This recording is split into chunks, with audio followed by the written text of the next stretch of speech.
तेबे दर्शक बंधु मैच हारी मध्य चर्चा रे शिवम दुबे 15 बॉल मारिले विस्फोरक शतक। तेबे हाँ दर्शक बंधु हारिला भारत बाजी मारिला न्यूजीलैंड 50 रन रे मैच जीतिला न्यूजीलैंड। भारत और न्यूजीलैंड मध्य चलता चतुर्थ टी20 रे न्यूजीलैंड भल प्रदर्शन करी विजयी होईछि।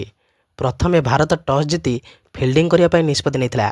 न्यूजीलैंड खेलाड़ी बहुत समय क्रीज रे रही लंबा पाली खेली फल 20 ओवर शेष को न्यूजीलैंड 215 रन विशाल स्कोर कर अन्यपटे जब देखा भारतीय खेलाड़ी आरंभ विकेट हर प्रथमे अभिषेक शर्मा पर सूर्यकुमार यादव को विकेट जाता। भारत तरफ रिंकू सिंह 39 रन कर अन्यपटे शिवम दुबे रन करने आसी मात्र 15 बॉल अर्धशतक हासिल करते। यह सत्वे भारत मैच जीति पारि नथिला। मात्र खेल में शिवम दुबे को नहीं चर्चा आरंभ हो सारी।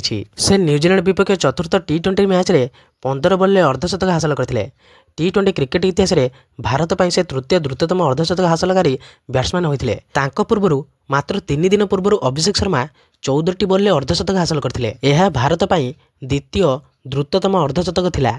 शिवम दुबे तांको इनिंग्स रे 6टी छक्का एवं 2टी चौका मारी तांको 50 रन पूरण करथिले। तेबे शिवम दुबे द्रुततम अर्धशतक हासिल करिबारे अभिषेक शर्मा सह समकक्ष होई पारि थांते, किंतु एहा मधरे तांकर एक डॉट बॉल थिला। से जाकब डफी को बॉल रे एक छक्का मारी 15टी बॉल तांकर अर्धशतक पूरण करथिले। तेबे भारत एवं न्यूजीलैंड मधरे 5 मैच विशिष्ट टी20 सीरीज खेला जाउछि।